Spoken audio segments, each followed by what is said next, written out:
Hey kiddos, today is Saturday, March 28th.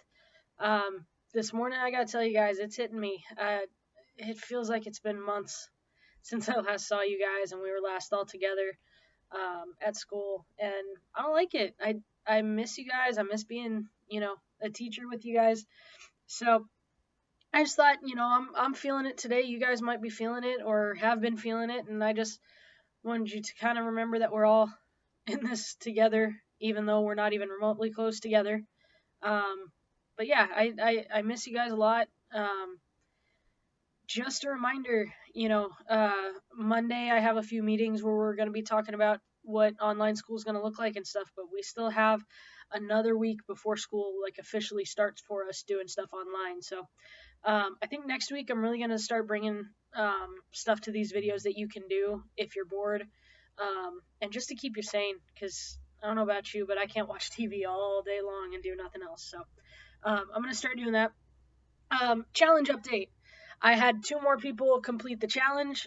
Savannah gave me a list of things that she was grateful for, and Kaylin drew an awesome picture of him dunking that I can't wait to share with you guys later.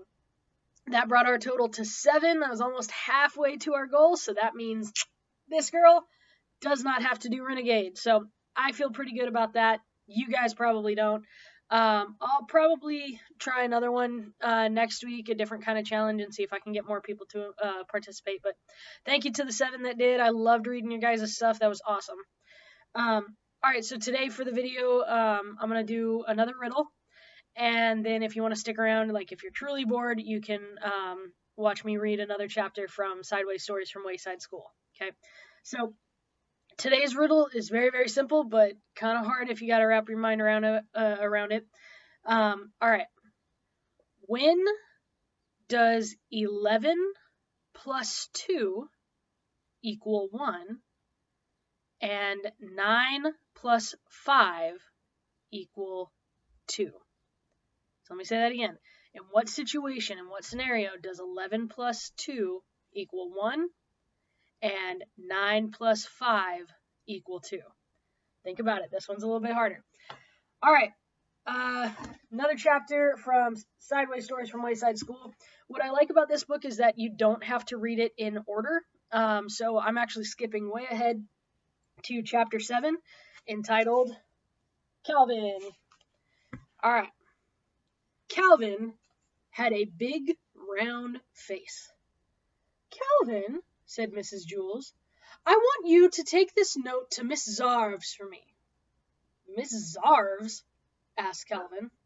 Yes, Miss Zarves, said Mrs. Jules. You know where she is, don't you? Yes, said Calvin. She's on the 19th story. That's right, Calvin, said Mrs. Jules. Take it to her. Calvin didn't move. Well, what are you waiting for? Asked Mrs. Jules. She's on the 19th story, said Calvin. Yes, we have already established that fact, said Mrs. Jules. The 19th story, Calvin repeated. Yes, Calvin, the 19th story, said Mrs. Jules. Now take it to her before I lose my patience. But, Mrs. Jules, said Calvin. Now, Calvin, said Mrs. Jules. Unless you would rather go home on the kindergarten bus. Yes, ma'am, said Calvin. Slowly, he walked out the door. Ha ha, laughed Terence. Take it to the 19th story. Give it to Miss Zarves, hooted Myron. Have fun on the 19th story, called Jason. Calvin stood outside the door to the classroom. He didn't know where to go. As you know, when the builder built Wayside School, he accidentally built it sideways. But he also forgot to build the 19th story. He built the 18th and the 20th, but no 19th. He said he was very sorry. There was also no Miss Zarves. Miss Zarves taught the class on the 19th story. Since there was no 19th story, there was no Miss Zarves. And besides that, as if Calvin didn't have enough problems, there was no note. Miss Jules had never given Calvin the note. Boy, this is just great, thought Calvin. Just great. I'm supposed to take a note that I don't have to a teacher who doesn't exist and who teaches on a story that was never built. He didn't know what to do. He walked down to the 18th story, then back up to the 20th, then back down to the 18th, and back up again to the 20th. There was no 19th story. There never was a 19th story, and there will never be a 19th story. Calvin walked down to the administration office. He decided to put the note in Miss Zarv's mailbox, but there wasn't one of those either. That didn't bother Calvin much since, however, he didn't even have a note. He looked out the window and saw Lewis, the yard teacher, shooting baskets. Lewis will know what to do, he thought. Calvin went outside. Hey, Lewis, Calvin called. Hi, Calvin, said Lewis. He tossed him the basketball. Calvin dribbled it and took a shot. He missed.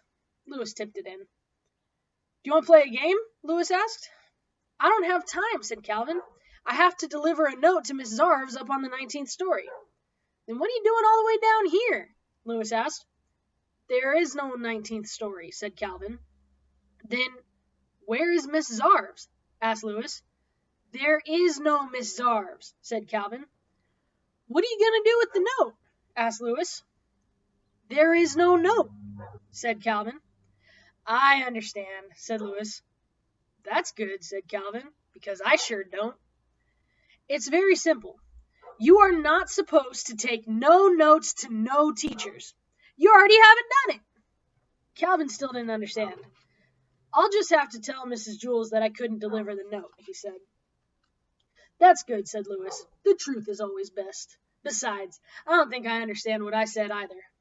Calvin walked back up the 30 flights of stairs to Mrs. Jules' class. Thank you very much, Calvin, said Mrs. Jules. Calvin said, but Mrs. Jules interrupted him. That was a very important note, and I'm glad I was able to count on you. Yes, but you see, said Calvin, you delivered the note to Miss Zarv's on the 19th story? Asked Jason. How did you do it? What do you mean, how did he do it? Asked Mrs. Jules. He gave Miss Zarv's the note. Some people, Jason, are responsible. But you see, Miss Jules, said Calvin, the note was very important, said Miss Jules. I told Miss Zarv's not to meet me for lunch. Don't worry, said Calvin. She won't. Good, said Mrs. Jules. I have a coffee can full of Tootsie Roll Pops on my desk. You may help yourself to one for being such a good messenger. Thanks, said Calvin. But really, it was nothing. So that was chapter 7 in here called Calvin. That's it for today. I hope you guys are doing great. I hope that these are helping you at least a little bit. They're helping me, that's for sure. I will talk with all of you guys later. I will see you tomorrow. And take care of yourselves. Miss you guys. Bye.